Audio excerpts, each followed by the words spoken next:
नमस्कार विद्यार्थी मित्रों, श्री सहजानंद विद्या संकुल बलदाणा में आपनु हार्दिक स्वागत है। आज आपणे धोरण 11 में विषय नामना मूल तत्वों एम चैप्टर नंबर 2 व्यवहारों की द्वितीय असर और खाताना प्रकार एना विषय चर्चा आज करवी है। तो हवे आपणे पहला चैप्टर में जोयुं हिसाबी पद्धति और पारिभाषिक शब्दों, बधा शब्दों आपणे समझ्या कि कया कया शब्दों आपणे उपयोग करवानो छे। हवे थोड़ुं आगळ वधवानुं छे व्यवहारोनी द्विअसर, जे आपणे नामा पद्धति छे द्विनोंधी नामा पद्धति। तो एमां जे व्यवहारो छे बधानी बे असर द्विअसर आपवानी छे अने साथे साथे जे खाताओ संकळायेला छे ए विषय आपणे आज आ चेप्टरमां समजવું છે। तो सौथी पहेला व्यवहार एटले शुं, थोड़ुंक रिविजन।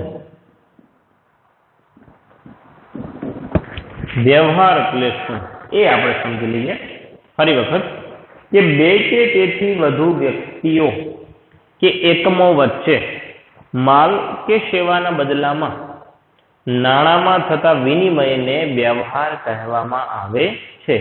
बे के तेथी वधु व्यक्तिओ माल के सेवाना बदलामां जे नाणानुं विनिमय करता होय ए जे बे व्यक्तिओ वच्चे थयेल छे एने व्यवहार तरीके आपणे ओळखीए छीए। तो आ व्यवहार छे, बीजुं कांई नथी। बे व्यक्तिओ दुकान पर भेगा थाय छे अने 10 के 20 50 टेक्स्टबुकनो सेट लई जाय छे ग्राहक व्यापारी पासेथी अने सामे नाणां आपे छे अथवा तो चेक आपे छे अथवा तो उधार आपे, कांई पण जे रीते आ बने छे ए बधा व्यवहारो कहेवामां आवे छे। व्यवहारोना मुख्य बे प्रकार छे। एमां सौथी पहेलो आर्थिक व्यवहार।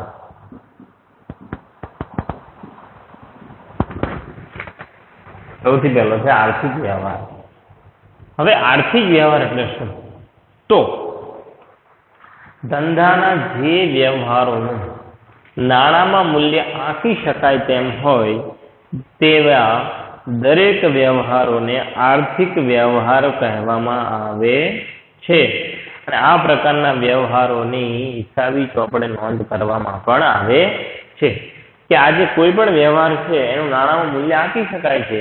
माल के सेवानी आपणे खरीदी के वेचाण करीए छीए तो सामे आपणे पैसा आपीए छीए, तरत ज जे पैसा आपवामां आवे छे, चूकवणी करवामां आवे छे अथवा उधार राखवामां आवे छे, मालनी लेवड देवड थाय, ए बधा व्यवहार छे ए धंधामां आर्थिक व्यवहार तरीके ओळखवामां आवे छे। आ पहेलो प्रकार छे। अने हवे एनो बीजो प्रकार बिन आर्थिक व्यवहार। बिन आर्थिक व्यवहार एटले शुं?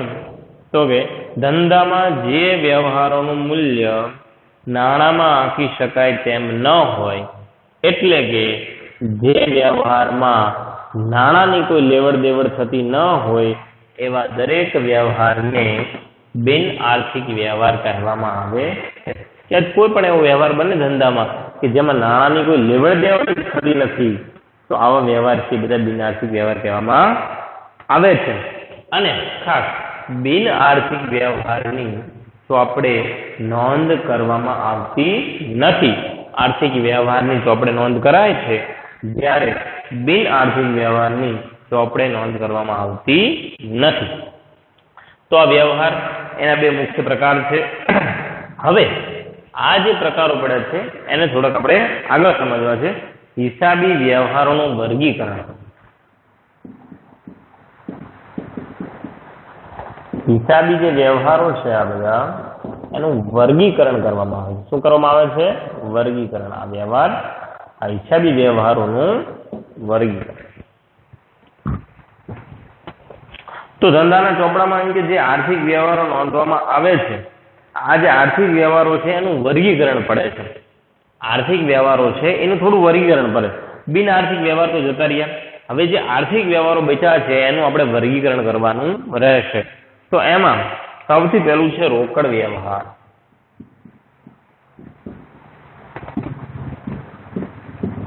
कयो छे? रोकड़ व्यवहार। रोकड़ व्यवहार एटले शुं समजीए कि जे व्यवहारमां माल मिलकत के सेवाना बदलामां रोकड़नी लेवड देवड तरत ज थती होय आ प्रकारना व्यवहारने रोकड़ व्यवहार कहेवामां आवे छे। તો દાખલા તરીકે આપણે સમજીએ રોકડ વ્યવહાર શું છે. એક વેપારી છે, તેને ત્યાં આપણે જઈએ છીએ અને એમ કહીએ છીએ કે ભાઈ ચાલો અમને 10 મણ ઘઉં આપવા. એટલે એ વેપારી કહે છે કે તમારે 10 મણ ઘઉં છે.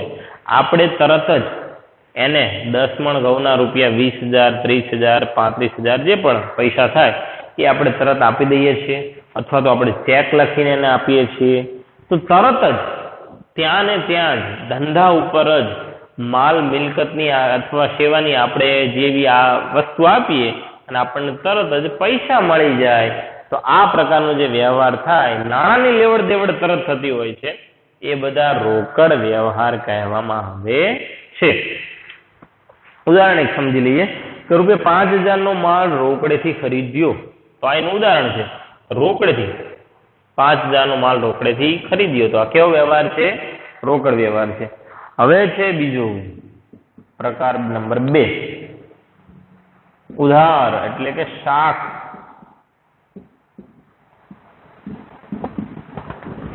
ઉધાર વ્યવહાર પેલું આપણે શીખ્યા રોકડ વ્યવહાર. હવે આપણે જોવું છે ઉધાર વ્યવહાર. ઉધાર વ્યવહાર એટલે શું? તો જે વ્યવહારોમાં રોકડ કે ચેકની લેવડ દેવડ તાત્કાલિક થતી નથી, પરંતુ ભવિષ્યમાં નાણાં ચૂકવવાની શરતે માલ મિલકત કે સેવાની ખરીદી કે વેચાણ કરવામાં આવે છે, આ પ્રકારના વ્યવહારોને ઉધાર વ્યવહાર કહેવામાં આવે છે. તો આમાં શું જોયું આપણે કે ભાઈ ઉધાર વ્યવહાર એટલે શું? કે જો આપણે આજે કોઈ પણ દુકાને જઈએ છીએ, માલ ખરીદીએ છીએ અને એમ કહે છે અત્યારે અમારે પૈસાની સગવડ છે નહીં, અમને મુદત આપો, 2-3 મહિના પછી અમે આ પૈસા ચૂકવી દેશું. તો આપણે કહીએ છીએ વાંધો નહીં, અત્યારે તમે માલ લઈ જાઓ, મિલકત જે પણ ખરીદી વેચાણ થતી હોય એ લઈ જાઓ, અમને 2-3 મહિના પછી તમે પૈસા આપી દેજો. એટલે અહીંયા તરત જ પૈસાની કે લેવડ દેવડ થતી નથી. તો આવા વ્યવહારને ઉધાર વ્યવહાર કહેવામાં આવે છે. હવે ઉધાર વ્યવહારથી જ આપણે પારિભાષિક શબ્દોમાં આપણે સમજી ગયા, દેવાદાર અને લેણદારના સંબંધ ઉભા થાય છે અને લેણી હુંડી અને દેવી હુંડી લખવાની આવે છે. તો આ બધું ઉધાર વ્યવહાર ઉપરથી જ બનતું હોય છે. ધારો કે દીપક પાસેથી રૂપિયા 8,000 નો માલ લીધો, તો ઉધાર વ્યવહાર બને છે. ચાલો આગળ જોઈએ નંબર 3, વિનિમયના વ્યવહાર.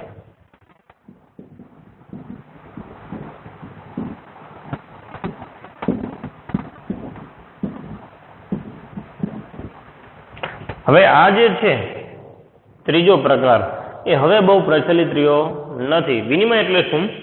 કે જે વ્યવહારમાં વસ્તુ કે સેવાના બદલામાં નાણાંની લેવડ દેવડ ન થાય, પરંતુ એની સામે જ વસ્તુ કે સેવાની આપ-લે થતી હોય, આવા દરેક પ્રકારના વ્યવહારને વિનિમયના વ્યવહાર કહેવામાં આવે છે. જો અહીંયા વસ્તુ કે સેવાના બદલામાં નાણાંનું મૂલ્ય આપી શકાય નહીં. આ પહેલા બહુ પ્રચલિત હતી. શરૂઆતના સમયમાં જ્યારે અસ્તિત્વમાં આવેલું નાણું, એ પહેલા આખો વિનિમયની પ્રથા ચાલુ હતી. કેમ? સમજો કે ખેડૂત પાસે આજે ઘઉં વીઘા છે, ચોખા વીઘા છે, કપાસ વીઘો છે, જે પણ ખેડૂતે વાવ્યું છે, હવે એને તો ખૂબ મોટા પ્રમાણમાં 500-1000 મણ ઘઉં, તો એને થોડા 1 વર્ષ એટલું બધું ખાઈ જવાનું હશે. તો હવે શું કરશે? એ જે વધારાના ઘઉં છે એ બહાર વેચવા જાય છે. ધારો કે કોઈ સોનીને ત્યાં જાય છે અને ખેડૂત કહે છે કે ભાઈ મારી પાસે આટલા ઘઉં છે, આમાં તમારે કેટલા જોઈએ છે? એમ કે મારે 50 મણ ઘઉં જોઈ છે. કે ભાઈ 50 મણ જોઈએ છે, 20 મણ જોઈએ છે. તો ખેડૂત એમ કહે છે તમે એના બદલામાં શું આપશો? તો પછી સોની એમ કહે છે કે ભાઈ એના બદલામાં અમે તમને 1 ગ્રામ અથવા 2 ગ્રામ અથવા 5 ગ્રામ સોનું આપીશું, ચાંદી આપીશું. તો આ જે આખી પ્રથા છે ને, એ વિનિમયની પ્રથા છે. કે ભાઈ વસ્તુના બદલામાં વસ્તુ, સેવા જે પણ આપવામાં આવે. પછી મોચી, ધારો કે એ જ ખેડૂત મોચી પાસે જાય પોતાના બૂટ બનાવડાવવા માટે, તો પૈસાનું તો કોઈ મૂલ્ય જ નથી. એ જગ્યાએ ઘઉં જ આપે કે ભાઈ આટલા હું તને ઘઉં આપું, તું મને 1 જોડી કે 2 જોડી બૂટ બનાવી દે. તો આ બધા જે વ્યવહારો થતા હતા એ વિનિમયના વ્યવહારો કહેવાતા હતા. તો હિસાબી વ્યવહારોના મુખ્ય 3 વર્ગીકરણ છે. પહેલું રોકડ વ્યવહાર છે, બીજો ઉધાર વ્યવહાર છે, અને ત્રીજું છે વિનિમયના વ્યવહારો. હવે આ બધા જે આપણે વ્યવહાર જોયા, એ વ્યવહારના લક્ષણો શું કે આપણે જો વ્યવહાર ઓળખવા હોય તો એના નિયમો હોય. આજે દરેક વ્યવહારો આપણે જો ઓળખીએ તો એના નિયમ છે.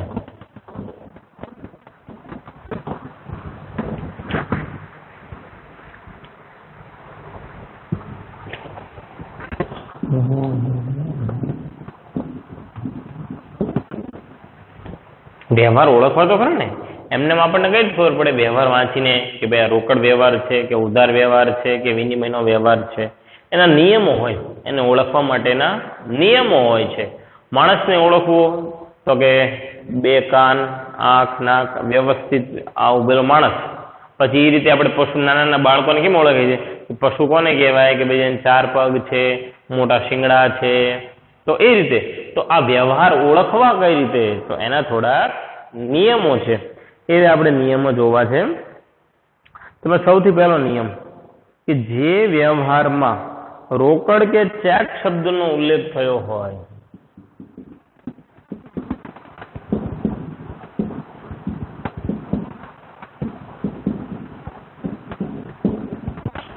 એને કેવા વ્યવહાર કહેવાય? રોકડ વ્યવહાર. કે જે વ્યવહારમાં આપણે વ્યવહાર વાંચીએ અને આપણે જો વ્યવહારમાં રોકડ કે ચેક શબ્દનો ઉલ્લેખ થાય તો એ બધા રોકડ વ્યવહાર કહેવામાં આવે છે. પછી વ્યક્તિના નામનો ઉલ્લેખ નંબર 2 ઉપર આવે છે. વ્યક્તિના નામનો ઉલ્લેખ કે ભાઈ વ્યવહારમાં વ્યક્તિનું નામ છે પરંતુ રોકડનો ઉલ્લેખ ન હોય.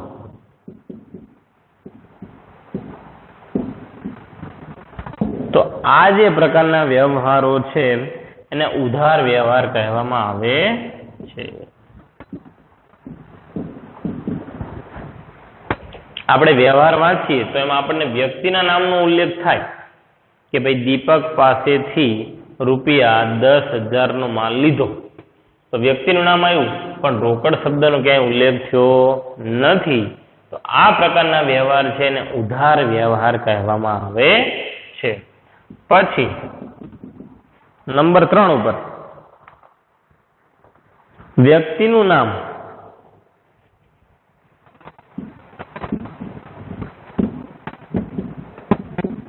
કે રોકડ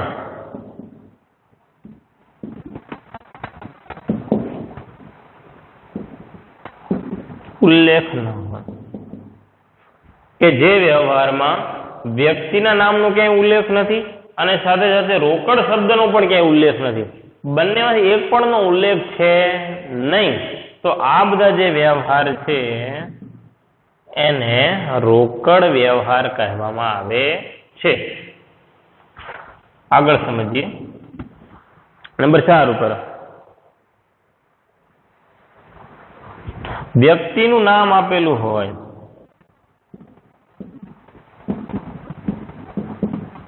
અને રોકડ આવતી કે જતી સ્પષ્ટ થાય તો આવા પ્રકારના જે વ્યવહારો છે એને રોકડ વ્યવહાર કહેવામાં આવે છે.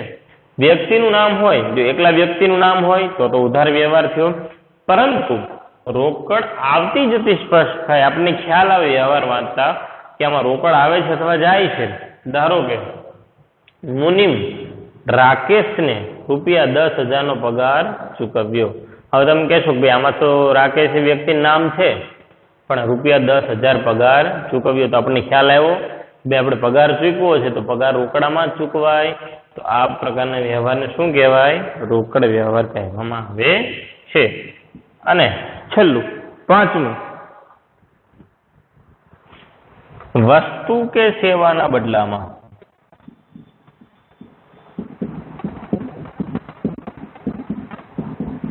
વસ્તુ કે સેવા. આપણે હમણાં જે વિનિમય ભણી ગયા ને બસ એ જ વસ્તુ કે સેવાના બદલામાં વસ્તુ કે સેવાની લેવડ દેવડ થતી હોય છે. તો આ પ્રકારના વ્યવહાર જે છે એને વિનિમયના વ્યવહારો કહેવામાં આવે છે. તો આ જે નિયમો છે આપણી પાસે એ નિયમો ખાસ આપણે પાકા કરવાના છે, કારણ કે આની ઉપરથી જ આપણે વ્યવહાર વાંચીશું અને નક્કી કરીશું કે ભાઈ આ રોકડ વ્યવહાર છે કે ઉધાર વ્યવહાર છે. આર્થિક બિનઆર્થિક નક્કી થઈ જાય કે ભાઈ આર્થિક વ્યવહાર છે, પછી આપણે સાથે સાથે નક્કી કરવું પડે ને કે ભાઈ આ રોકડ વ્યવહાર કહેવાય, આ ઉધાર વ્યવહાર કહેવાય, કે આ વિનિમયનો વ્યવહાર કહેવાય છે. તો આ આપણે નિયમો ખાસ પાકા કરવાના છે. આ નિયમો શીખ્યા બાદ હવે વાત આવે છે ખાતાઓની. આ ચેપ્ટર આધારભૂત છે નામાનું. આમાં જે વાતો કરવાની છે આપણે બહુ મહત્વની, અને હવે પછીના ચેપ્ટરમાં બધી ઉપયોગી માહિતીની આપણે વાત કરવાની છે. તો આમાં આવે છે ખાતાના પ્રકારો.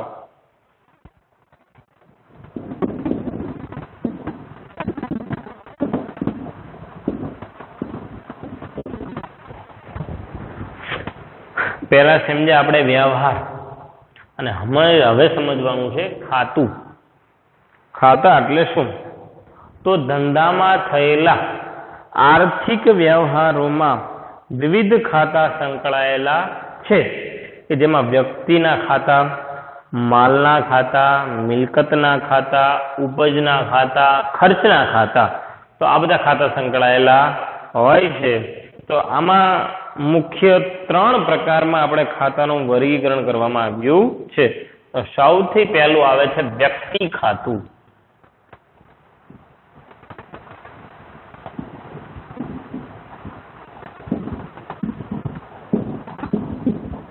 સૌથી જે પહેલું છે એ છે વ્યક્તિ ખાતું. વ્યક્તિ ખાતું એટલે શું સમજી લઈએ કે જે વ્યવહારમાં વ્યક્તિના નામ સંકળાયેલા છે, અથવા જે વ્યવહારો વ્યક્તિઓના ખાતાને અસર કરે છે, આ બધા વ્યક્તિઓ કહેવાય છે, અને એ બધાનો સમાવેશ વ્યક્તિ ખાતામાં થતો હોય છે. હવે એ સમજીએ કે ભાઈ ચાલો રમેશભાઈનું ખાતું.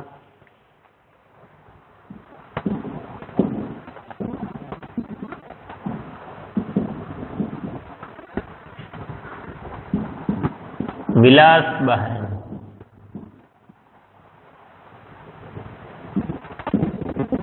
તો આ બધા વ્યક્તિ થયા.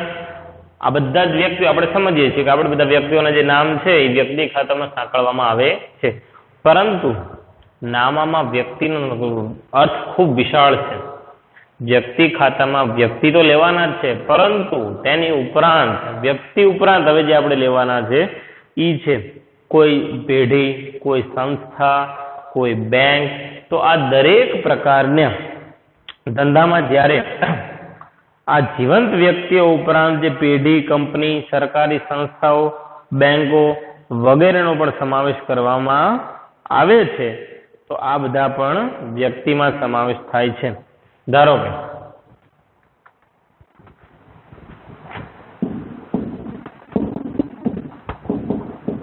SBI નું ખાતું, LIC નું ખાતું, તો આ બધા સંસ્થાઓ છે. તે સંસ્થાઓને આપણે વ્યક્તિ ખાતા સાથે સાંકળીએ છીએ. પછી આવે છે બીજા નંબર ઉપર માલ મિલકતના ખાતા.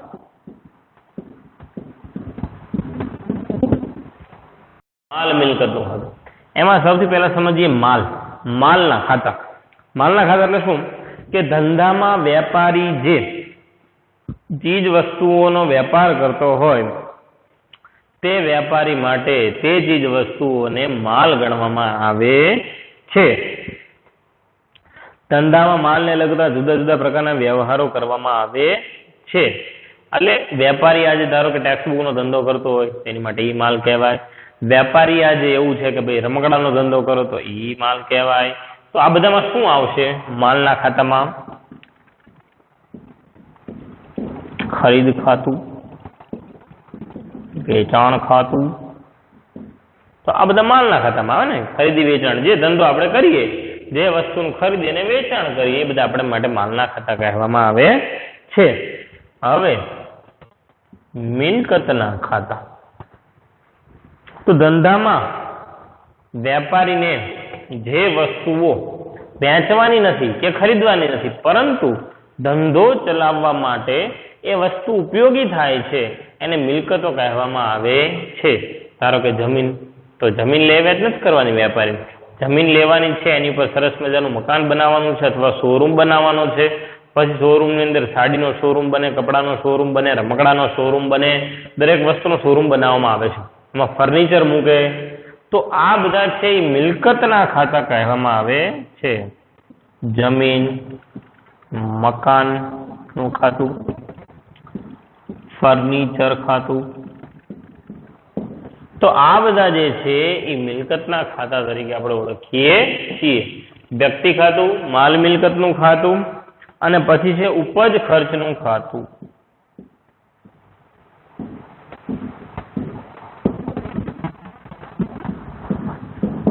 હવે ઉપજ ખર્ચના ખાતા એટલે શું? તો એમાં જોઈએ કે ધંધો ચલાવવા માટે વર્ષ દરમિયાન વિવિધ પ્રકારના ખર્ચાઓ કરવામાં આવે છે અને તેમજ ધંધામાંથી વિવિધ ઉપજો પણ આપણને મળતી હોય છે. તો આ બંને ખર્ચ અને ઉપજનો સમાવેશ ધંધામાં કરવામાં આવે છે. એમાં સૌથી પહેલા આપણે જોઈએ હવે ઉપજ. ધંધાની ઉપજો, કે ધંધામાં વિવિધ ઉપજો થતી હોય છે, જેમ કે મળેલ વ્યાજનું ખાતું, મળેલ ભાડું એનું ખાતું, પછી મળેલ કમિશન, ડિવિડન્ડ. તો આ બધી આપણી ઉપજો કહેવામાં આવે છે. તો એ ઉપજના ખાતા છે. તો સાથે સાથે ખર્ચના ખાતા જોઈ લઈએ આપણે. ઉપજ જોઈએ એ પ્રમાણે ખર્ચમાં કે ધંધામાં એમ કે વિવિધ ખર્ચાઓ પણ થતા હોય છે, જેમ કે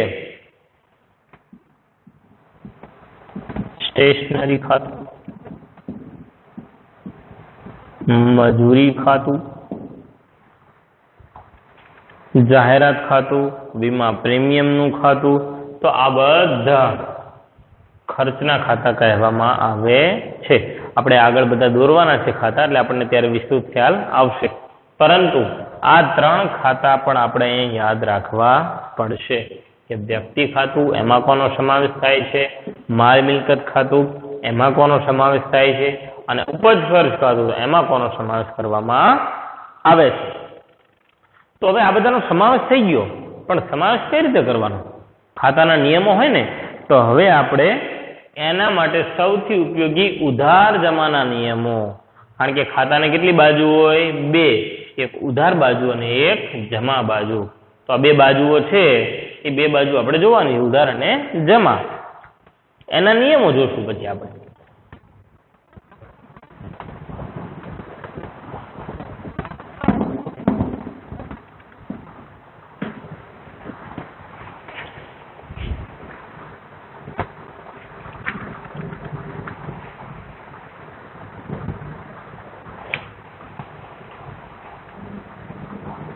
ઉધાર જમાના નિયમો.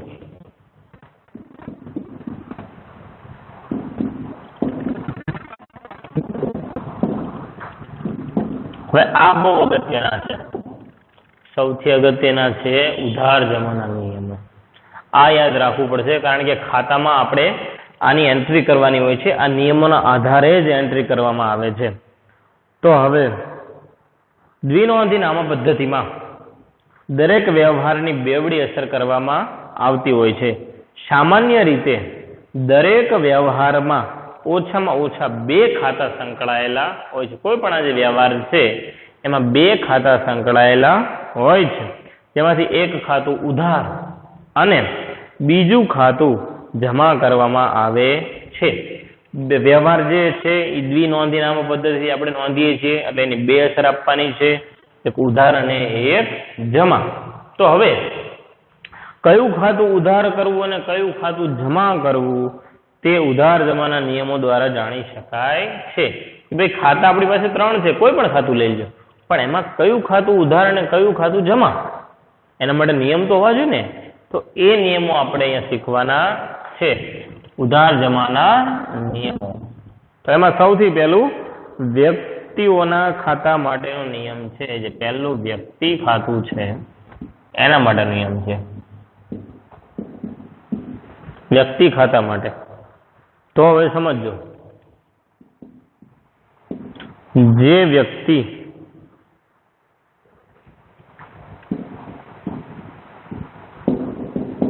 લેનાર હોય તેના ખાતે ઉધાર કરો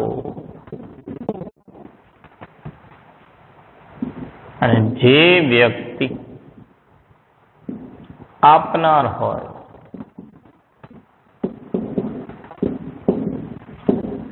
તેના ખાતે જમા કરો. નિયમ છે વ્યક્તિ ખાતાનો લેનાર હોય તેના ખાતે ઉધાર કરો અને આપનાર હોય તેના ખાતે જમા કરો. આપણે વ્યવહાર વાંચીએ એટલે આપણને ખ્યાલ આવે કે આમાં કોણ લેનાર છે કોણ આપનાર છે. એ વ્યવહાર ઉપરથી આપણને ખબર પડી જશે કે આ લેનાર છે તો લેનાર ખાતે હંમેશા ઉધાર કરવાનું અને આપનાર ખાતે હંમેશા જમા કરવાનું. સમજીએ આપણે ઉદાહરણ દ્વારા કે જયશ્રી પાસેથી 4000 નો માલ ખરીદ્યો. ઉદાહરણ છે એક કે જયશ્રી પાસેથી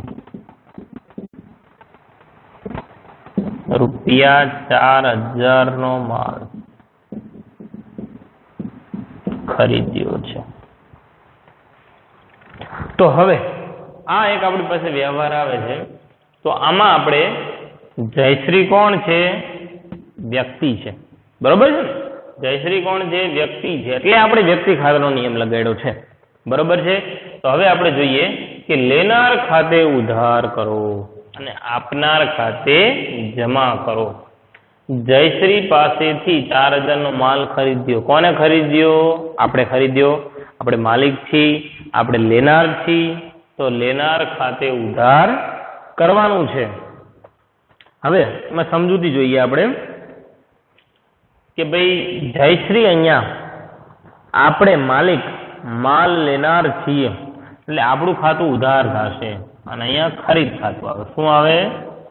ખરીદ ખાતું સંકળાયેલું છે કે આપણે ખરીદી કરી છે એટલે આપણા ખાતે ઉધાર થશે અને જયશ્રી આપનાર છે. કોણ? જયશ્રી.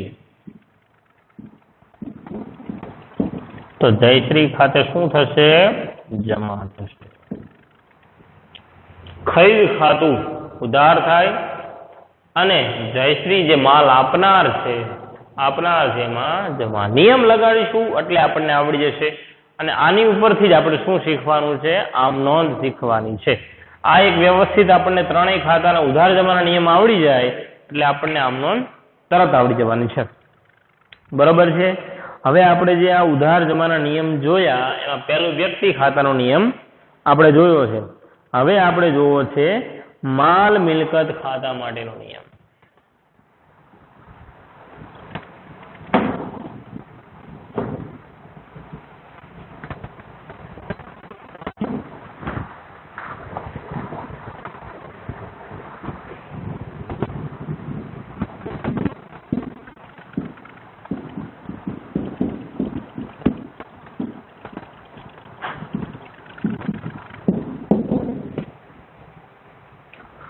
તો હવે એમાં સમજી લઈએ એનો નિયમ શું કહે છે. જો ધંધામાં માલ કે મિલકત આવે તો તેને ઉધાર કરવો અને જો ધંધામાંથી માલ કે મિલકત જાય તો તેને જમા કરો. સમજો નિયમ. હવે આપણે ઉધાર જમાના નિયમમાં બીજું માલ મિલકત ખાતા માટેનો નિયમ સમજીએ કે ભાઈ જો ધંધામાં માલ કે મિલકત આવે તો એને શું કરવાનું? ઉધાર કરવાનું છે. કે આજુ માલ ખરીદીને લાવું છું, માલ કે મિલકત ખરીદીને લાવું છું, એને ઉધાર કરવાનું છે. અને જો માલ કે મિલકત હું વેચી દઉં છું તો એને શું કરવાનું છે? જમા કરવાનું છે. તો સરળ નિયમ છે કે ધંધામાં માલ કે મિલકત આવે તો ઉધાર અને માલ કે મિલકત જાય તો જમા. બરોબર છે. હવે આપણે ઉદાહરણ લઈએ કે ₹10,000 નો માલ ખરીદ્યો. ચાલો પહેલું ઉદાહરણ ઉદાહરણ દ્વારા સમજીએ હવે એને.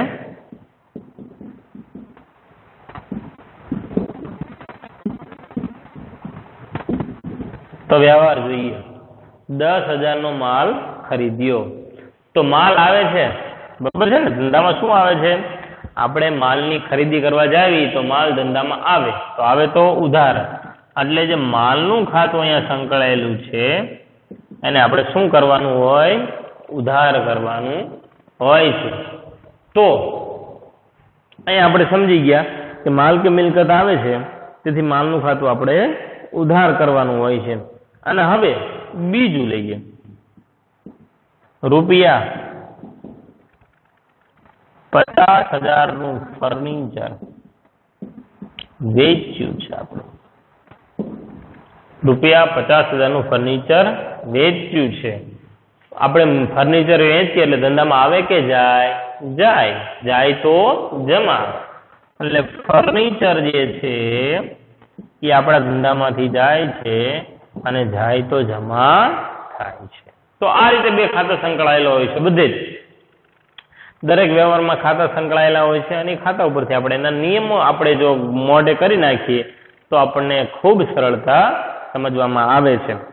અને હવે પછીનું જે છે એ ઉપજ ખર્ચ ખાતાનો નિયમ છે.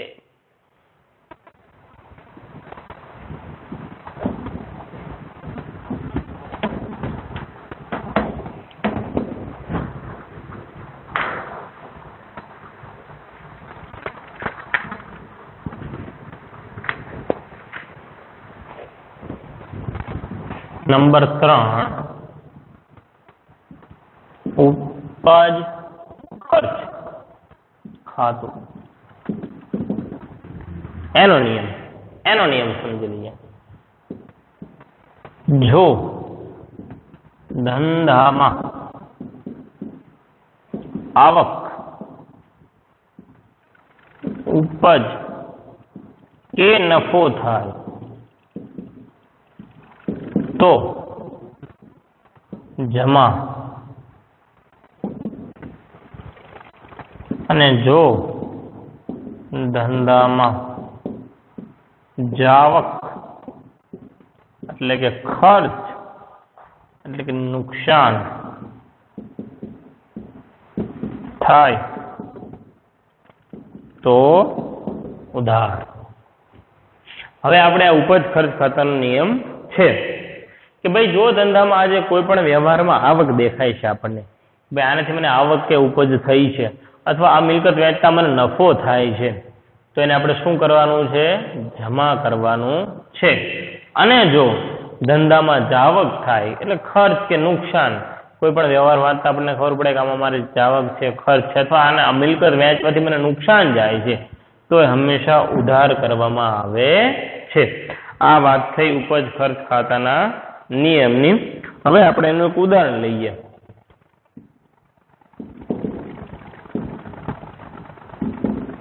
રૂપિયા 3,000 પગારના ચૂકવ્યા. ચાલો તો અહીંયા જોઈએ આપણે પગારના ચૂકવા. એ પગાર આપણો શું છે? ખર્ચ છે. ધંધા માટે પગારે આપણો ખર્ચ કહેવામાં આવે છે. એટલે ખર્ચ હંમેશા ઉધાર. જે પગાર છે પગાર ખાતું એ શું થશે? અહીંયા ઉધાર કરવામાં આવશે. અને બીજું આપણે ઉદાહરણ લઈએ. રૂપિયા 1,500 ભાડાના મળ્યા. 1,500 રૂપિયા જે આપણને છે એ ભાડા સ્વરૂપે મળે છે. તો મળ્યા એટલે આપણી આવક થઈ. શું થઈ? આવક કે ઉપજ આપણે જે કહીએ તે.